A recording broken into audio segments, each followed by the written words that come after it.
Hello and welcome to Meade Week. I'm Brian Spann. This week on Sunday, May 15th, the 25th annual Massing of the Colors takes place at the Fort Meade Pavilion. About 40 active military, veteran, scouting, and law enforcement organization color guards are participating. General Keith Alexander, the commander of U.S. Cyber Command, is scheduled to be the guest speaker. This year's 25th event is held annually with the help of the George G. Meade chapter of the Military Order of World Wars. Once again, the event starts Sunday afternoon at 2:30 in the Fort Meade Pavilion. In other news, on Monday, the Department of Veterans Affairs and Easter Seals, the nation's leading nonprofit disability services provider, announced a partnership to provide training for family caregivers of wounded post-9/11 veterans who choose to receive their care at home. At the same time, the VA started accepting applications from eligible veterans for caregiver services offered under the Caregivers and Veterans Omnibus Health Services Act passed last year. The VA encourages all eligible veterans and family caregivers to sign up immediately at www.caregiver.org or by calling the 1-800 number listed below. The VA says that coordinators are available at each of the 152 VA medical centers to guide vets and family caregivers through the application process. In more VA news, if you're watching this on Friday the 13th, then you can still make plans to attend the Washington VA Medical Center's Health and Job Fair for returning combat veterans. More than 1,000 returning vets, active duty service members, and their families will receive valuable health care and benefit information, as well as a free lunch and a whole day of family entertainment. The Welcome Home Celebration and Benefits Fair is Saturday. That's tomorrow, May 14th, from 8 to 5 at the Crystal Gateway Marriott in Arlington, Virginia.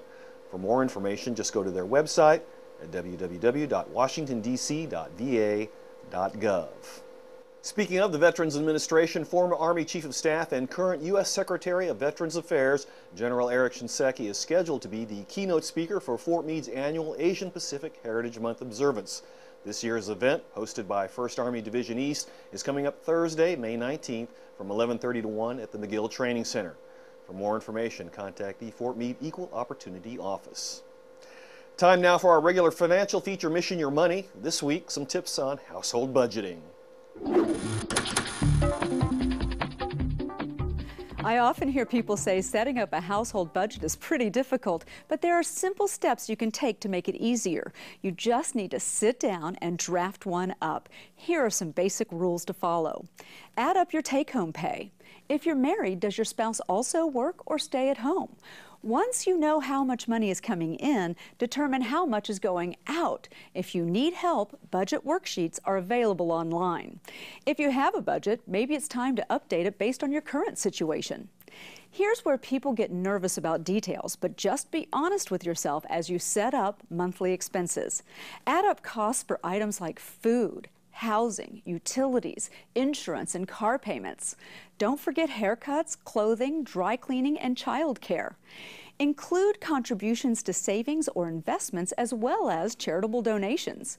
Now it's time to add up discretionary expenses. Consider the cost of dining out, entertaining with friends, and hobbies. Make sure your pay is more than your outgoing expenses. And don't rely on credit cards to make ends meet. Now look for ways to cut back. Easy to say, but once you take a critical look at ways to reduce your spending, you may be surprised at how easy it will be to save money each month. Once you have a good handle on your budget, you'll feel more comfortable about your finances and be well on the road to financial success. For Mission Your Money, I'm June Walbert. Some of you may know that the host of Mission Your Money, certified financial planner June Walbert, is also a lieutenant colonel in the U.S. Army Reserve. She was activated recently to go to Japan to assist in recovery operations. We don't know when Mission Your Money will resume production, but we wish Colonel Walbert all the best. That's Meade Week for this week. I'm Brian Spann. For everyone at Meade TV and the Fort Meade Public Affairs Office, have a great Meade Week.